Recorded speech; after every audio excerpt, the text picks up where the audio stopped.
যারা নাকি বলে যে জুনিয়র সাকিব লিঙ্গ ছাড়া সিংহ, তাদের উদ্দেশ্যে বলছি, ওই বেটা, তোদের যদি শালী থাকে, তোদের যদি গার্লফ্রেন্ড থাকে, পাঠাই দিবি, টেস্ট করে দিব।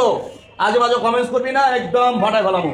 হ্যালো গাইস, আসসালামু আলাইকুম। সো গাইস, আজকের ভিডিওটি হচ্ছে সিংহ পুরুষকে নিয়ে, না মানে লিঙ্গ ছাড়া সিংহ পুরুষকে নিয়ে। সো গাইস, এত কথা না বলে আজকের ভিডিওর মূল টপিকে চলে যাই। অবশেষে জুনিয়র সাকিব বিয়ে করে ফেলছে। দেখতে পাচ্ছেন পাশে কিন্তু ভাবি দাঁড়িয়ে আছে, সাকিব দাঁড়িয়ে আছে এখানে। সাকিব বিয়ে করছে, জানবো তার থেকে আজকে অনেক অজানা কথা, হয়তো শুনলে আপনারা অবাক হবেন। ভাই কেমন আছেন? আলহামদুলিল্লাহ, মহান রব্বুল আলমিনের অশেষ রহমতে খুব ভালো আছি, আপনাদের দোয়া এবং ভালোবাসা সবকিছু মিলিয়ে। আলহামদুলিল্লাহ। ভাবি কেমন আছেন? আলহামদুলিল্লাহ ভালো। সাকিব ভাইকে পেয়ে আপনি কেমন খুশি আজকে? অনেক অনেক বেশি খুশি। অনেক খুশি আজকে। ভাবিকে অনেক সুন্দর দেখতে লাগতেছে। সাকিব ভাই, আসলে যে ভাবি কি হঠাৎ করে কিভাবে পেয়েছেন নতুন ভাবে? না ভাইয়া, না নতুন বলা যাবে না, একদম নতুন বলা যাবে না, কারণ এই যে দেখেন আমার কাছে প্রুফ আছে। ভাইয়া না, এটা নতুন ভাবে না, আমাদের বিয়ে হয়েছে ফেব্রুয়ারি 7 তারিখে, আর আমার জন্যই শিক্ষা ওর এরকম ক্ষতি করছে। যাদের এখন পর্যন্ত ডাউট ছিল নতুন নাকি পুরাতন, সো গাইস আমি আশা করি আপনাদের কাছে আমি আপনাদের মনের বিভ্রান্তিগুলো দূর করতে পেরেছি। সো গাইস, আপনারা যারা অনেকেই আছেন বিভিন্ন ভিডিওর কমেন্ট সেকশনে গিয়ে কমেন্ট করেন নতুন নাকি পুরাতন, তো গাইস এখন আর আপনাদের কোনো কমেন্ট সেকশনে গিয়ে কমেন্ট করতে হবে না অথবা জানতে হবে না। আমাদের বড় ভাইয়ের ছোট ভাই মানে জুনিয়র সাকিব ভাই এই বিয়ের বিষয়টি নিয়ে আরও অনেক কথা বলেছেন। সো গাইস, আমরা এই বিয়ের বিষয় নিয়ে কি কি কথা বলেছেন আমরা এক্ষুনি শুনে আসি। তো নতুন করে হচ্ছে ও হঠাৎ করে ফোন দিয়ে বলল যে আমি বাসা থেকে বের হয়ে গেছি। যে ও আমাকে এতটাই ভালোবাসে যেটা আমি বলে বোঝাতে পারবো না।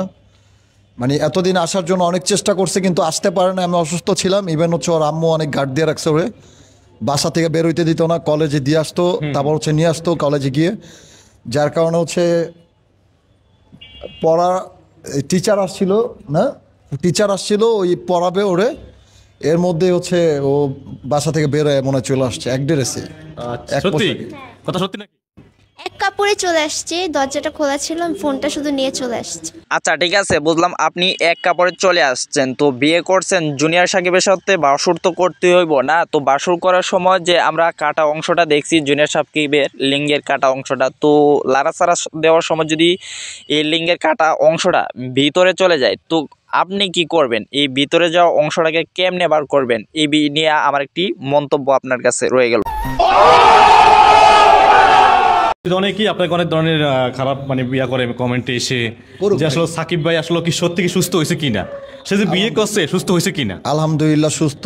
যখন বেবি হবে তখন মানুষ পুরোপুরি কনফিউজ কেটে যাবে। মানুষের কনফিউজড আসতে সময় লাগে না, কিন্তু কাটতে সময় লাগে। তখন এটা পুরোপুরি সুস্থ এখন আলহামদুলিল্লাহ। ভাবি আপনার কি পুরোপুরি সুস্থ থাকে মনে করতেছেন কিনা? একদম 100%। সত্যি?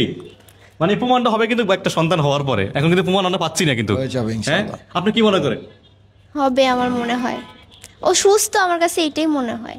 সো গাইস, ভিডিওটি ভালো লাগলে লাইক কমেন্ট এবং শেয়ার করে দিবেন। পরবর্তী ভিডিও পাওয়ার জন্য চ্যানেলটিকে সাবস্ক্রাইব করে পাশে থাকবেন। ধন্যবাদ সবাইকে, দেখা হচ্ছে পরবর্তী ভিডিওতে।